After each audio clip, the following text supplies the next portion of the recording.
Olá, bem-vindos à minha aula e hoje eu vou mostrar para vocês um passo a passo de como que eu conduzo o ensino dos meus alunos e também é uma mudança de mentalidade, porque você precisa ter uma mente livre para realmente exercer a sua fé. Eu vou mostrar as diferenças, explicar as razões de se fazer diferente e o porquê dessa nova visão realmente ser capaz de quebrar diversas travas que a gente vem acumulando por tantos anos. E o primeiro passo é desfazer a ideia de que para relacionar-se com Deus você precisa de uma religião. Isso é uma das maiores mentiras que a gente aprende desde pequeno e que é espalhada pelo mundo. Você não precisa de uma religião tanto quanto você não precisa de um templo físico para adorar a Deus. Tudo bem, assim, todo mundo sabe disso, todo mundo conhece o verso em que fala que eu não habito em templos feitos por mãos humanas. Tudo bem, mas por que é que as pessoas não incorporam isso na vida delas? Por que é que o fato do templo físico é tão relevante e muitas vezes até um impeditivo para a pessoa desenvolver um relacionamento verdadeiro com Deus? Eu vou mostrar para vocês agora um slide. Deixa eu colocar aqui. Eu acho que está pequeno, eu vou colocar um pouco maior. Esse slide, ele faz parte de uma área de treinamento do meu portal de conteúdo, o Caminho do Discípulo. E essa área de treinamento se chama Outra Face da Bíblia, que é uma investigação pragmática das Escrituras. A gente faz diversas investigações e tudo mais. Eu vou até tirar meu rosto daqui do cantinho para você conseguir enxergar melhor. Então, esse quadro, ele traz uma parte de uma das aulas e eu vou ler aqui para vocês. E é algo assim impressionante, que é quando eu faço um rastreamento muito simples das religiões no mundo. Certo? E aqui é numa parte da aula que eu argumento assim, por que é que você precisa aprender sobre a outra face da Bíblia? Primeiro, para você ter independência de pensamento e de, como que eu vou dizer? Você ganha um sentido de propriedade sobre a palavra, você realmente incorpora e você se sente seguro para incorporar aquilo na sua vida, porque você conhece de fato o que os versos estão falando. Você reconhece a sua identidade como verdadeiro herdeiro das promessas que tem lá dentro. Só que é diferente de você ouvir que você é herdeiro por algum pregador. Eu não sou contra os pregadores, mas o que eu defendo é que cada pessoa tem que se apropriar da palavra. Então, você reconhece a sua identidade como um filho literal do Criador do Universo. Você tem essa liberdade de ir e vir e das suas práticas. Você conhece o caminho verdadeiro, e aí é que é o ponto, porque a Escritura ela é toda interligada entre si, não existe contradição alguma nas Escrituras. Só que quando você aprende que parte da Bíblia é aplicável ou não, é válida ou não, você não está tendo acesso ao caminho inteiro. E você precisa do caminho inteiro. E você, ao conhecer a outra face da Bíblia, aprender sobre a outra face da Bíblia, você encontra o seu propósito. Você realmente chega no cerne, naquela pergunta que você fala assim, para que eu vim? O que eu estou fazendo aqui? Para que eu vou aplicar os meus talentos? Então aqui, o que eu trouxe? Esse é um estudo realizado por Gordon Melton, que é fundador do Instituto para o Estudo da Religião Americana e editor da Enciclopédia das Religiões Americanas. Ele apurou, e esses aqui são dados do ano de 2015, tá, gente? Foi a última atualização dessa pesquisa. Ele verificou que no mundo existe entre 40 mil e 60 mil religiões diferentes. Então, se você assistiu o meu vídeo 1, que eu estou me apresentando e tudo mais, que eu falo das religiões, as religiões, elas servem para dividir as pessoas, tá bom? Para dividir, e todo mundo acha que está 100% certo. Dentre esse grupo enorme de 40, 60 mil religiões, existem 33.830 diferentes denominações cristãs. Esse dado é de Christopher Petrish, da Universidade de Chester, no Reino Unido. Ele é também editor do Dicionário de Religiões Contemporâneas do Mundo Ocidental. Veja aqui, então, se a gente tem denominações cristãs, significa que todas elas partem do mesmo livro, da mesma Bíblia. Como que é possível as pessoas se dividirem em mais de 33 mil opiniões diferentes, doutrinas diferentes? Porque a partir do momento que você cria uma nova doutrina, que você abre uma nova subdivisão, é porque você não concorda com a qual você participava. E aí, um dado mais interessante ainda, que eu trago aqui, que a maioria das religiões tem origem no cristianismo, islamismo e budismo. E geralmente surgem como um racha dentro dessas três vertentes. E o que eu mostro aqui para vocês é que a quantidade de religiões é uma comprovação do efeito que essa onda religiosa, esse efeito de dissensão, essa onda religiosa provoca no mundo, né? Os efeitos são a divisão, a perseguição e a cegueira. Deixa eu até voltar para a tela aqui. Então, o que a gente vê é que, poxa, se as religiões elas fossem de fato um meio, um caminho para chegar a Deus, então não deveria haver briga. E a gente aprendeu que só existe um caminho, né? Que é Jesus. Ele falou com a boca dele. Ele veio ao mundo, Jesus Cristo, Yeshua HaMashiach, ele veio ao mundo para salvar a humanidade. Ele se entregou e ele foi morto pela religiosidade. Não foram os judeus que condenaram Jesus, ou os fariseus, ou os romanos, ou o próprio povo também que deu a chancela lá no pé da cruz. Não é só isso, é algo além. O que motivou a perseguição do Cordeiro foi a religiosidade. A religiosidade que cegou o entendimento dos opositores dele. Imagina só, o próprio Elohim vivo, o próprio Deus vivo estava lá, ele se comprimiu dentro de um corpo de carne e osso.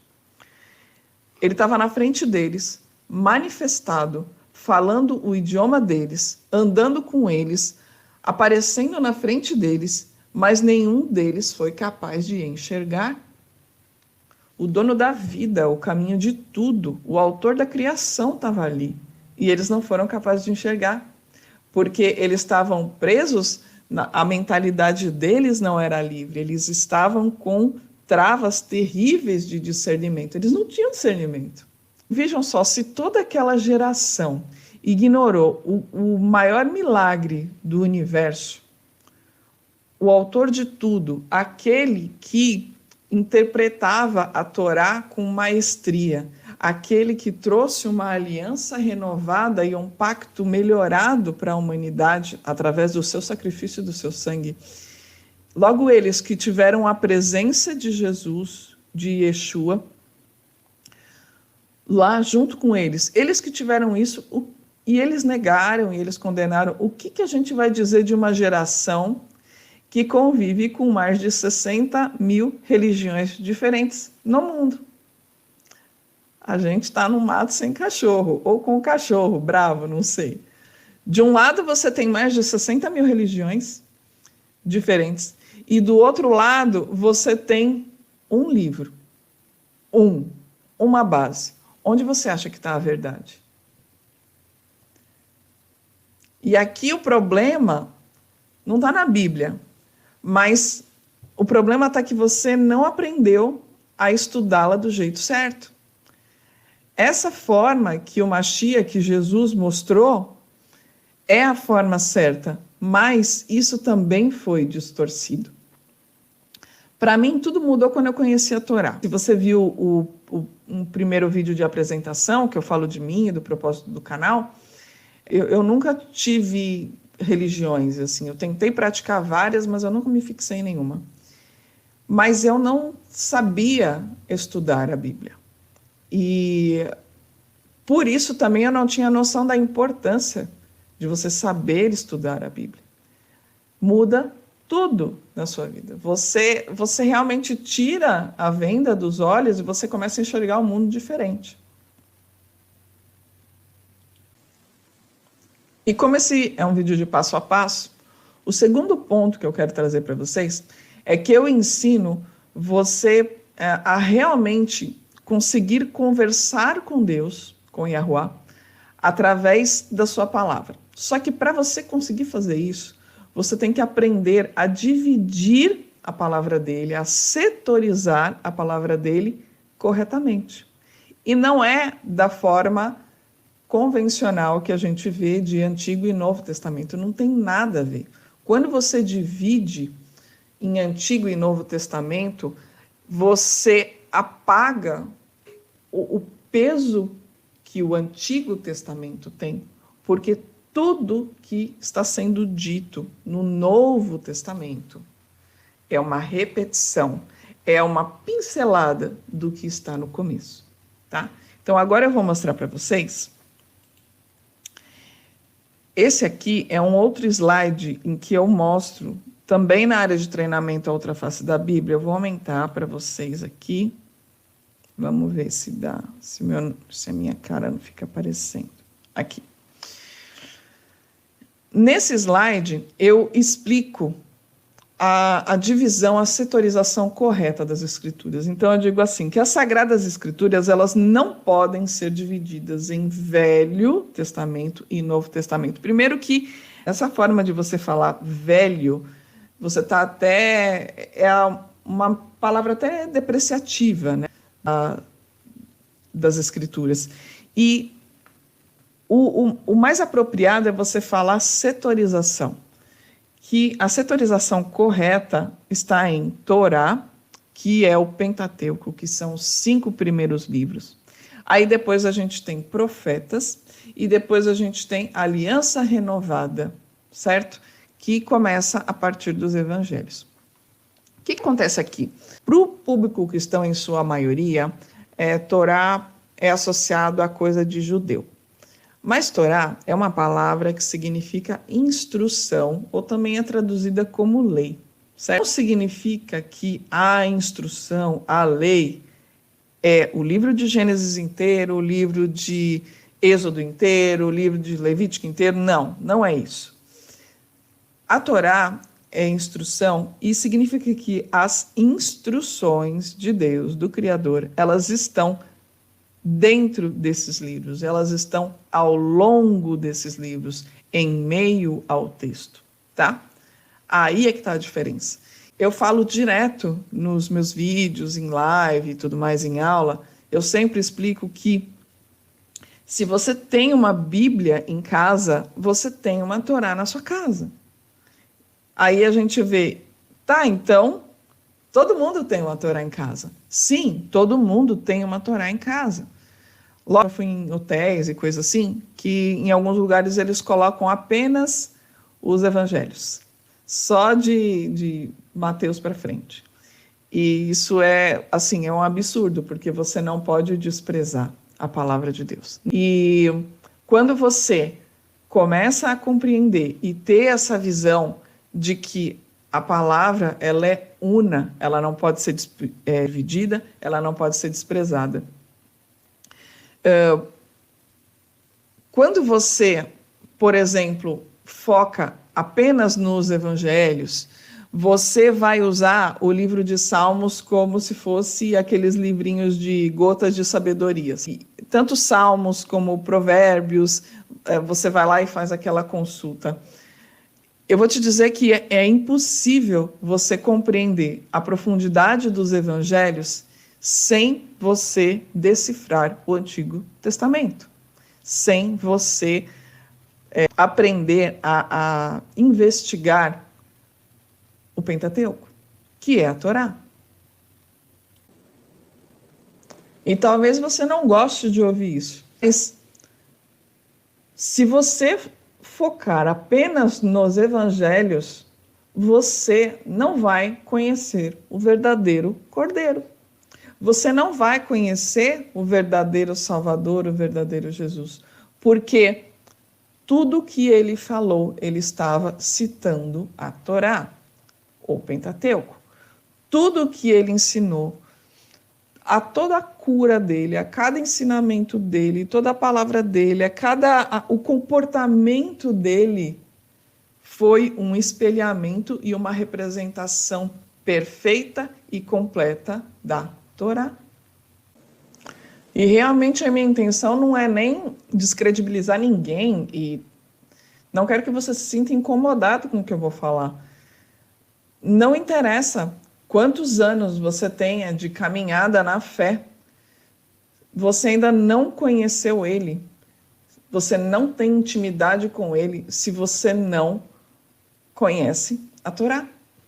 Porque ele não é o verbo que se fez carne, ele é a própria Torá viva, só que você tem que aprender a enxergar isso.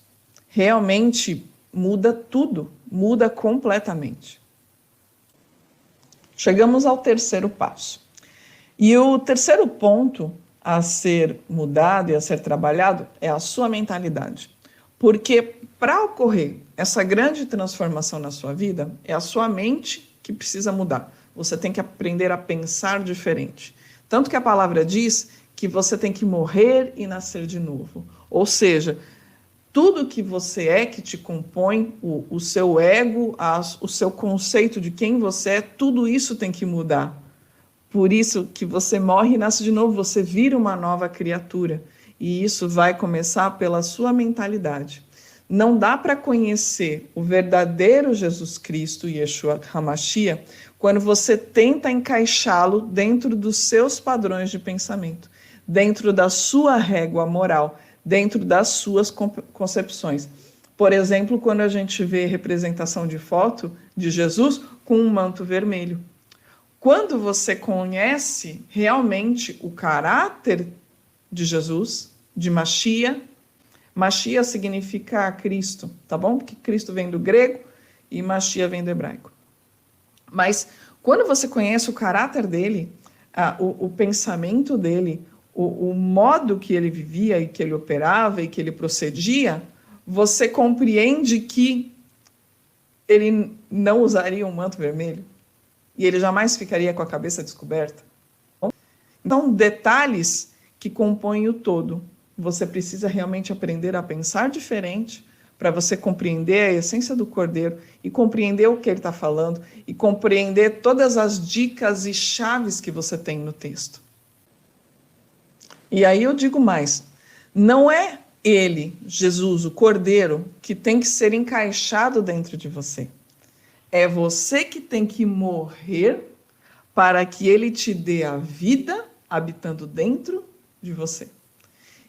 Enquanto você não compreender o caráter de Jesus, o modo como ele pensa, os valores dele e o que ele defende, aprender a caminhar como ele caminhou, como ele ensinou, você nunca vai alcançar a paz que ele prometeu.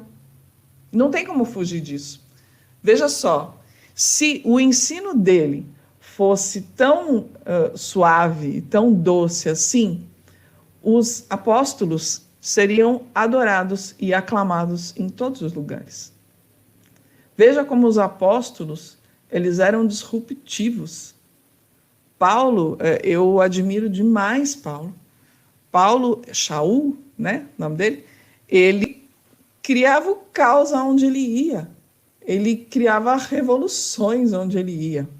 Ele era disruptivo. Então vejam como o caminho do Cordeiro não é suave como normalmente as pessoas acreditam. Veja como não faz sentido uma coisa. Pensa comigo. A pessoa diz que aceitou Jesus e que conhece Jesus, mas ela continua com os mesmos problemas, com as mesmas dores, com as mesmas lutas e com as mesmas dúvidas. Aí assim, eu não estou dizendo que os problemas deveriam desaparecer e que você não vai ter nada dando errado na sua vida. Não é isso. A diferença é que quando ele, Jesus, o Espírito dele habita dentro de você, você passa a viver diferente os mesmos problemas. Não que os problemas desapareçam, mas você vive diferente, você sente diferente, você enxerga os problemas de uma maneira diferente. Eles não te afetam mais da mesma forma. Você muda definitivamente. Inclusive, deixa eu até passar aqui o próximo slide. O inimigo pode atacar o seu corpo, ele pode atacar as suas finanças, ele pode atacar a sua família, não importa. Nada disso te atinge, porque você é uma nova criatura. Você realmente compreende essa diferença e você muda. Vamos ver o exemplo do que Paulo Shaul escreveu em 2 Coríntios, capítulo 12, do verso 6 ao 12. E aí ele diz assim: porque se gloriar-me, não serei nécio, porque direi a verdade. Mas deixo isto para que ninguém cuide de mim, mais do que em mim vê ou de mim ouve. Para que não me exaltasse pela excelência das revelações, foi-me dado um espinho na carne, a saber, um mensageiro de Satanás para me esbofetear, a fim de não me exaltar, acerca do qual 3 vezes orei ao Senhor, para que se desviasse de mim. E disse-me: a minha graça te basta, porque o meu poder se aperfeiçoa na fraqueza. De boa vontade, pois me gloriarei nas minhas fraquezas, para que em mim habite o poder de Cristo. Por isso, será que ele era louco? Olha só. Por isso, sinto prazer nas fraquezas, nas injúrias, nas necessidades, nas perseguições, nas angústias, por amor de Cristo. Porque quando estou fraco, então sou forte. Peraí. Ele fica feliz com as dores, com as provações, com os desafios. Ele ficava feliz quando era preso, quando ele era rejeitado. Olha ao seu entorno. Eu digo por mim, o que eu mais vejo são pessoas reclamando, murmurando. Todo mundo tem problema. Eu tenho vários. Tá vendo como é a diferença? É como você vai viver tudo isso? Deixa eu continuar. Nécio em gloriar-me, vós me constrangestes. Eu devia ter sido louvado por vós, visto que em nada fui inferior aos mais excelentes apóstolos, ainda que nada sou. Os sinais de meu apostolado foram manifestados entre vós, com toda a paciência por sinais, prodígios e maravilhas. Vocês veem só como a diferença aqui? A mudança da mentalidade é como a arrebentação que você tem que vencer, que você tem que quebrar. É aquele ponto que você simplesmente não se importa com os problemas, porque o Espírito do Mashiach, o Espírito de Cristo, preenche você por completo. Nem as dores, nem as doenças vão te parar. E é aqui que eu te digo que é aí que está o Golias que você tem que derrotar. É você mesmo. É o seu ego. É a noção de quem a gente é. Então, eu sou a Sílvia. O meu ego diz que eu sou a Sílvia. Eu acho que eu sou a Sílvia. Mas não. Eu sou uma serva do Cordeiro. Você tem que aceitar, se sujeitar ao Cordeiro, morrer e enxergar as palavras dele, tendo a mentalidade dele e não a sua. Não a pessoa que se encara no espelho todo dia, que tem o seu número de CPF, que tem os seus boletinhos para pagar, que tem os seus ídolos de estimação. Nada disso. É deletar tudo que já te ensinaram e aprender do zero. Ouvir e obedecer exatamente o que o Mashiach, Jesus Cristo, ensinou. Só então você vai ser livre. Você sabe que essa questão de servidão e liberdade, a palavra diz assim, e essa é uma armadilha de Satanás para cima da gente. Porque hoje a gente escuta assim, ai, eu sou livre para o que eu quiser, ai, a lei, como é que é? Eu não estou debaixo da lei e não sei o quê. Só que quando você não está no caminho da vida, você é escravo do pecado. Você é escravo da lei do pecado. Então, quando fala que a palavra te torna livre, conhecereis a verdade e ela vos libertará, porque você será livre para adorar ao seu Deus. E o propósito de todo ser humano quando vem à Terra é adorar a Deus e ter o testemunho do Cordeiro, de Jesus. Tá? Então, quando você se coloca numa posição de rebeldia a Deus, à lei dele, à palavra dele, você, na verdade, está mudando de time. Você vira escravo e servo do pecado. Tá bom? Gente, espero que vocês tenham gostado dessa aula e até a próxima. Um beijo. Shalom.